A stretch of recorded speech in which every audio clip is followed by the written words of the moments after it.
What's up? I'm back from Vegas. One big, you know how I do. Read zines like crazy. There's a lot of things to do in Vegas, but I read like this many zines. It was a perfect vacation. I'm gonna start off today. Meniscus number 16. I have four zines, 3.5 zines to review. I start with Meniscus number 16. This is by Matt Fagan. Hello, Matt Fagan's awesome. He works down at Brainstorm Comics in Chicago, down the road from Quimby's. He's a big fan of Quimby's as well. If you've never been to Brainstorm, you should definitely go. Comic books and awesome videos. You want some weird independent videos and awesome comic books? There you go. This is an interesting issue of Meniscus. It's very stream of consciousness. It's all a little comics. But it's sort of Matt off the top of his head talking about his life, and he's got all these little drawings, which he's does excellent drawings. But these are sort of sketches for him.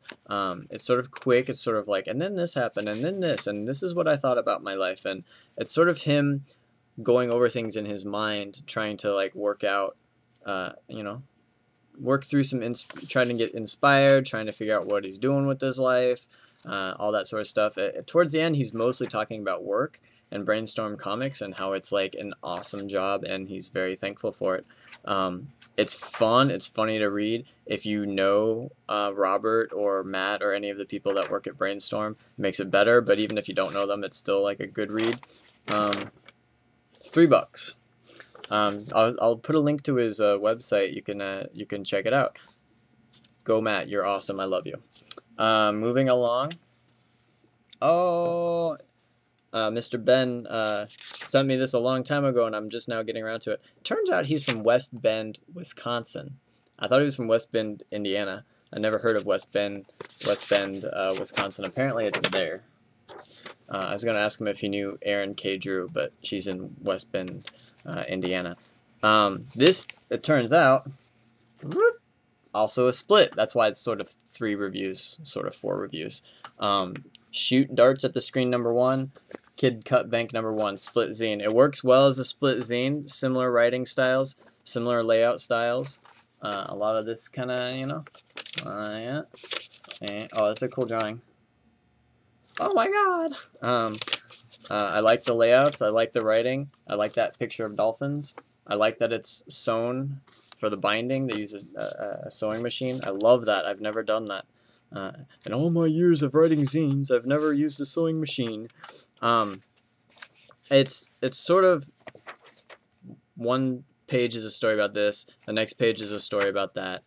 I'll talk about that in a second. The stories are good, sort of growing up, getting fucked with by cops, that kind of stuff. Nothing too terribly deep, but sort of like a young, like I don't know how old Ben is, but it feels like zines I was feeling and thinking and reading when I was like a teenager, of like, trying to figure out the world.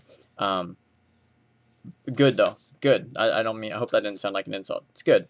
Up next, Kid Cut Bank number 3. Now, so reading number 1 and then number 3, and I've also read number 2. It's interesting to see the progression because I feel the writing has improved by issue 3, so that's a good thing. The layouts are very similar, which is good because I like these layouts. It's a classic punk rock layout. You know how they do, the kids these days with their hipping and their hopping and their bipping and their bopping. It's good. Let me read because I think there's a table of contents. In this issue, you'll find an interview with a local teacher, some info on revolutionary woman Asata Shakur, true story about West Bend police, helpful medicinal herbs, the usual rants, poems, random reflections, and thoughts. Random reflections and thoughts on life. That's pretty much what this zine is about. My favorite part was the interview with Peg. It's a long interview, which is usually a mistake to have a long interview, but for me personally, this interview was awesome. She talks a lot about schools, the school systems, how public schools kind of suck, about theories on how to educate children. I found it very interesting. So A plus on that for sure. A page about Asata Shakur, who seems awesome. Is this lady in the 60s, was an active member of the Black Panther Party, is currently like wanted by the U.S. government with like $1 million tag on her head. Has been running from the cops for years. She seems awesome. I didn't even know anything about her, so you educated me, Cutbank. Yeah, educated me again. And then some more stories about getting fucked with by police and that kind of stuff. Here's my thought. This zine reminds me a lot of early issues of Proof I Exist, my zine.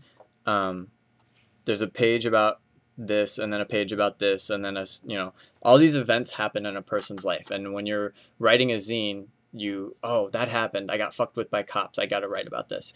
Oh, I went to this thing. I got to write about this. Oh, this thing happened. I got to write about this. And you write all these stories. With me, as I've grown as a writer through the years, I've learned how to take all these random stories and like loop them together, weave them together into one continuous story. And I think that's sort of like a good way to progress, and that's how you shift from writing zines to writing books and novels and things, which is not that nothing I'm an expert on. I'm trying to learn how to do that right now. So good stories and good true life events that like you feel it happens, it's real. My suggestion would be try to learn how to try to do a zine that's one long story instead of all these broken up stories. Same thing goes to shoot darts at the screen.